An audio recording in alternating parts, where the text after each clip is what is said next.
Assalamualaikum dan salam sejahtera. Bersama saya Mukhtar Arifin dalam rentasan berita TV Darul Iman edisi Rabu 15 Januari 2020. Antara paparan menarik minggu ini.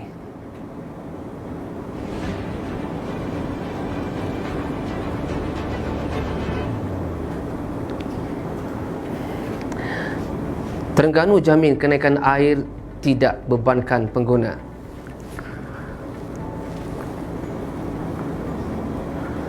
Tahap kesedaran PBT dan orang awam mengenali lembaga dipertingkat.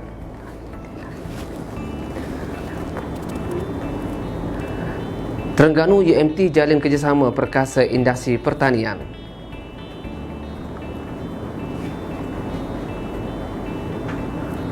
Projek Zon Bebas Cukai Tasik Kenyir jadi hub pelancongan.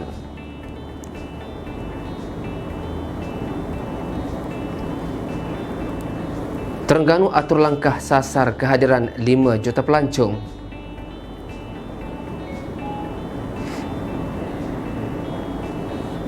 Sesuap kasih platform kebajikan masyarakat.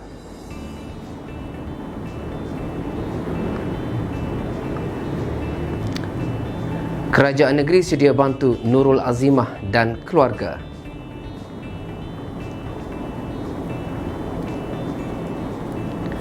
Sepuluh pasangan basah ditahan dalam operasi penguatkuasaan syariah.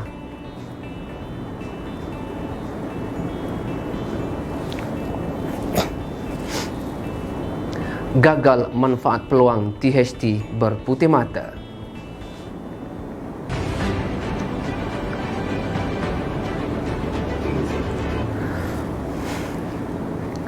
Kerajaan Terengganu memberi jaminan bahawa kenaikan tarif air di negeri ini tidak akan membebankan golongan berpendapatan rendah.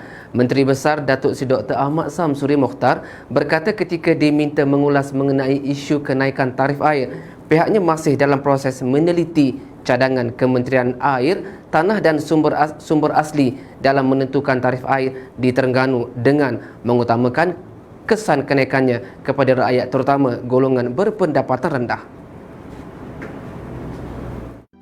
Tetapi kita masih lagi belum sahkan setakat mana kenaikan itu. Masih ada dalam pertimbangan dan ianya akan diumumkan oleh pihak CATS bila pelaksanaan. Jadi sebelum ada pelaksanaan itu kita masih lagi menimbanglah perkara ini sebab kali terakhir di negeri Terengganu ini berlaku kenaikannya, kalau tak silap saya 22 tahun yang lalu. Lebih daripada 20 tahun dah kenaikan terakhir. Tapi yang nyatanya kenaikan, sekiranya berlaku kenaikan, jaminan kita ialah ianya tidak membebankan penggunaan domestik rakyat yang kategori B40. Tahap kesedaran pihak berkuasa tempatan atau PBT dan orang awam mengenai lembaga rayuan perlu dipertingkatkan.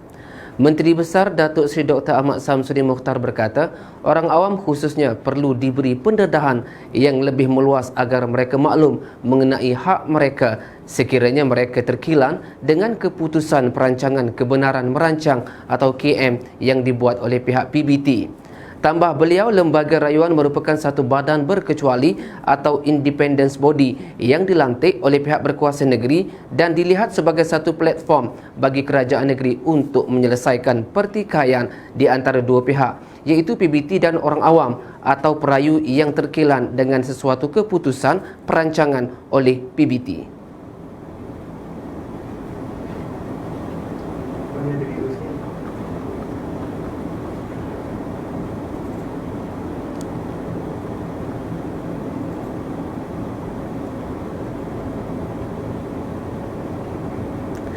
Beliau berkata demikian ketika berucap di Majlis Penyerahan Watika Pelantikan Pengurusi, Timbalan Pengurusi dan Ahli Lembaga Rayuan Negeri Terengganu sesi 2019 hingga 2022 di Wisma Darul Iman, Kuala Terengganu.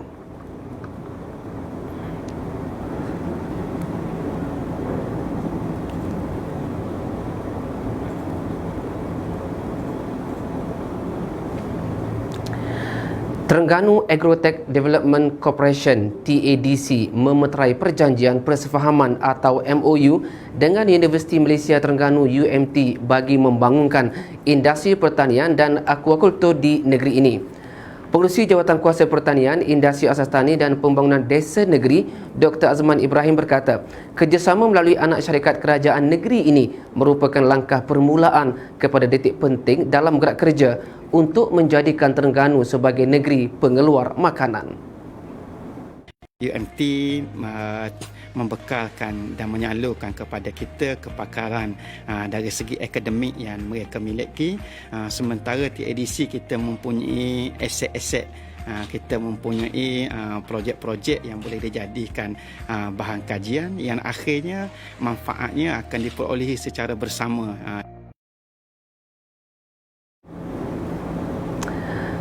Beliau berkata demikian ketika sidang media selepas majlis menandatangani MOU terbabit di Wisma Darul Iman, Kuala Terengganu.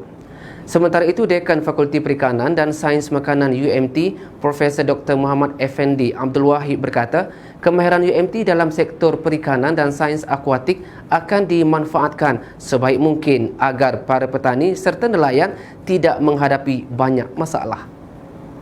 Bahawa UMT sekarang ni sedang berusaha untuk memperbanyakkan sumber-sumber yang berasaskan sumber-sumber marin, seperti contohnya kita melepaskan benih-benih udang ke dalam sungai di Setiu dan sebagainya yang diketahui oleh Profesor Dr. Ihwan, dan juga benih-benih ketam yang dilepaskan di Setiu.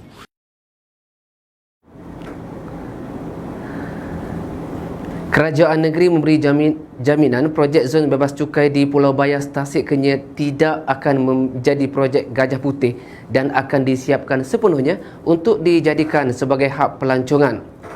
Menteri Besar Datuk Seri Dr. Ahmad Samsudin Mokhtar berkata terdapat 15 projek yang dirancang di bawah zon itu. Rata-rata projek telah siap melebihi 50% dan ada yang mencapai 90%. Manakala bagi projek jeti di Pulau Poh sudah siap sepenuhnya dan hanya menunggu tarikh serahan. Kos kita ada jangkaan lebih kurang antara 70 juta, 60-70 juta lagi lah untuk disiapkan. Tapi bukan persoalan kos mata-mata, tapi persoalan keupayaan kontraktor, dan ini juga yang kita akan ambil kira lah, sebab kalau kewangan semata-mata, kalau ada duit sekalipun tapi tidak upayaan pihak menjalankan kerja, tak boleh nak siapkan, tak ada mana juga. InsyaAllah saya telah mengirimkan selama 1 bulan kepada UMT untuk come out dengan plan apa yang perlu dibuat untuk keputusan pada Exco. Dan insyaAllah kiranya yang melibatkan komitmen tertentu daripada pihak kerajaan, terutama dari segi kewangan, kita akan cuba find out apa yang boleh kita uruskan, sebab objektif kita ialah untuk memastikan projek ini diteruskan, bukan menjadi Gajah Putih. Itu yang objektif utama. Sama ada beberapa projek itu terpaksa melalui proses supaya kita downgrade beberapa aspek, itu akan dipertimbangkan oleh pihak UPN sama dengan rakan-rakan yang lain.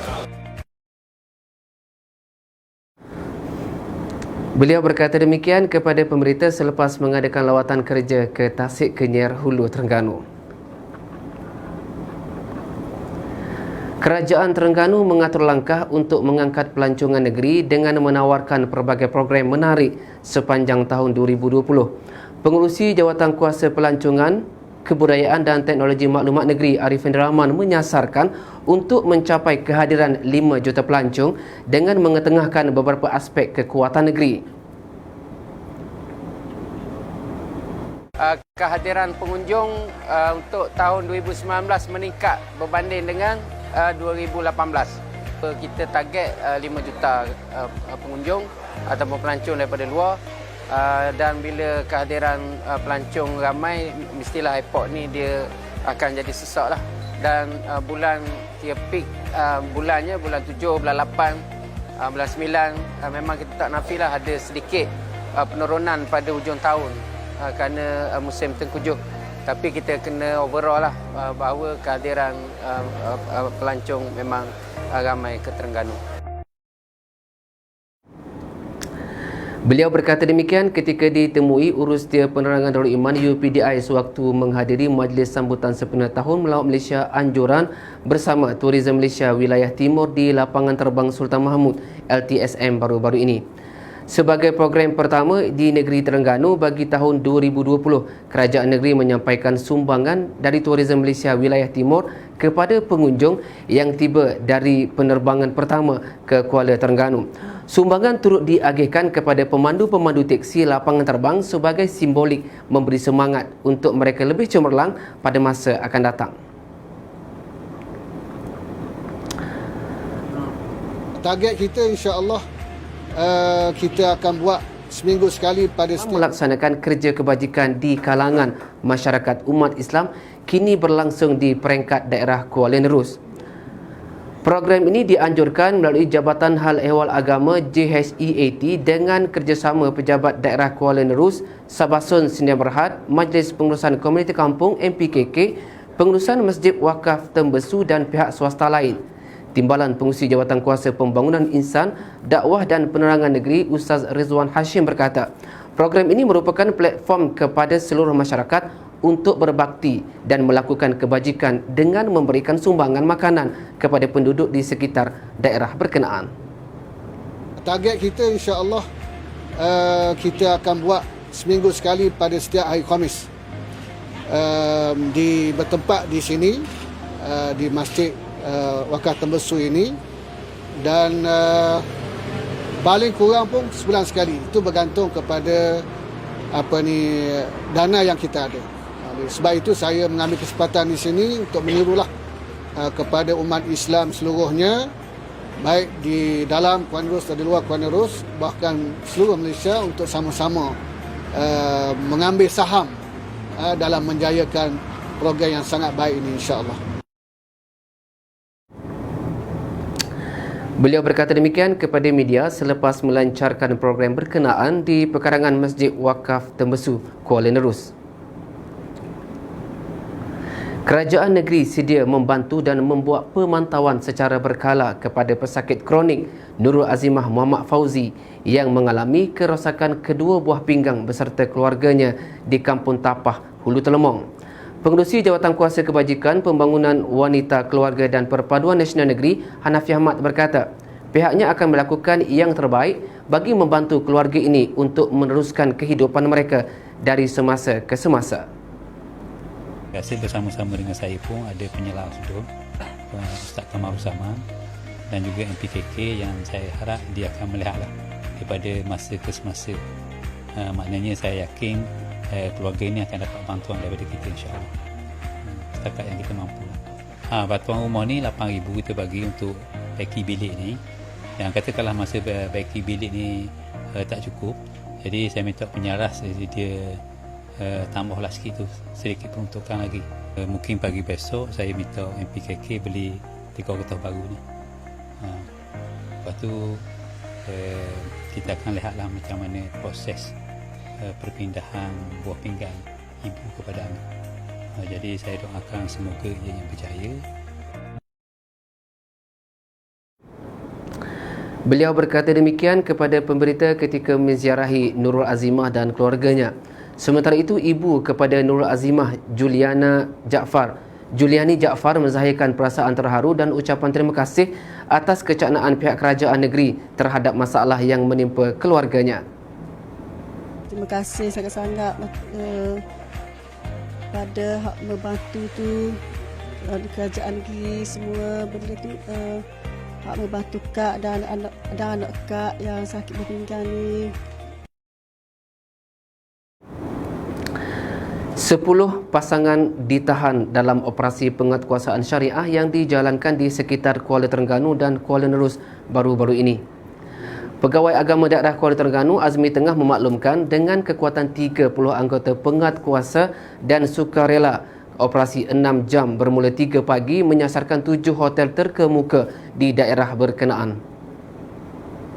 Semua kita dapat tangkap 20 orang yang di-charge mengikut section yang berbeza, enactment yang sama. Yang terlibat pada hari ini sebanyak 2 section, iaitu 31 berkhalwat, dan juga Seksyen 29 iaitulah perbuatan sebagai persediaan untuk melakukan persetubuhan luar nikah. Beliau berkata demikian ketika ditemui Urustia Penerangan Darul Iman UPDI selepas operasi tersebut di Kompleks Sri Iman, Kuala Terengganu. Pejabat Agama Kuala Terengganu optimis meneruskan usaha-usaha membanteras jenayah syariah selaras peruntukan undang-undang bagi merealisasikan Terengganu sebagai negeri sifar maksiat. Operasi ini berakhir kira-kira jam 9 pagi dan pasangan-pasangan yang ditahan akan melalui proses pendakwaan sebagaimana yang diperuntukkan. Kegagalan memanfaatkan beberapa peluang keemasan menyebabkan pasukan hoki Terengganu THT terpaksa berputih mata apabila gagal mempertahankan piala sumbangsih yang dimenangi musim lalu. Ketua Jurulatih THT Dharma Rash Abdullah berkata anak buahnya bermain dengan baik apabila mencipta banyak peluang untuk menjaringkan gol. Ia terbukti dengan 2 jaringan THT terhasil menerusi gerakan menarik para pemainnya. Dalam beberapa waktu dalam perlawanan tu kita memang kira menunjukkan kira permainan yang kira cukup menarik dan bagus. Tetapi apa yang kira berlaku dia punya perbezaan di mana kita ditewaskan hari ini ialah disebabkan penalty corner yang Unikel dapat tu, di mana penjaga gol kita tu tak dapat kira baca situasi tu. Walaupun 2 gol masuk daripada penalty corner tu pun kita mampu untuk kira kembali balik dan pada satu masa tu pada ketika skor tu 2 sama. Ujar Dharma Rash ketika ditemui pemberita selepas tamat perlawanan. Sementara itu, Kapten THT Fitri Sa'ri pula mahu akan sepasukannya terus bangkit mencari mata penuh dalam perlawanan selepas ini. Lagi sharp dalam D untuk skor dan kita tak boleh lepas gol balasan senang.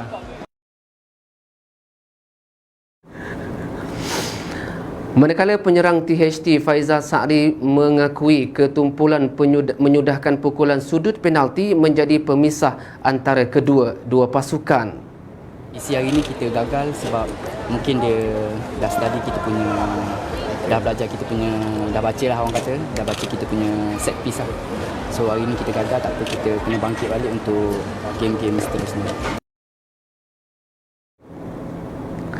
Dalam perlawanan pembukaan TMB Liga Hoki Malaysia MHL ini, UniKL meraih gelaran Piala Sumbangsih buat kali pertama dalam sejarah selepas mencatatkan kemenangan 3-2 ke atas THT di Stadium Hoki Nasional Bukit Jalil, Kuala Lumpur. Baik, itu sahaja rentasan berita pada minggu ini. Pastikan anda dapatkan lagi berita dan informasi terkini menerusi Facebook TV Darul Iman dan juga portal Terengganu kita yang kami sediakan. Tepat, penuh informasi dan juga rasmi. Sebelum kita berpisah, orang yang bijak akan risaukan dosanya sendiri berbanding sibuk dengan dosa orang lain, petikan dari kata-kata Imam Asy-Syafi'i. Sekian sahaja untuk minggu ini. Saya Mukhtar Arifin. Assalamualaikum dan jumpa lagi.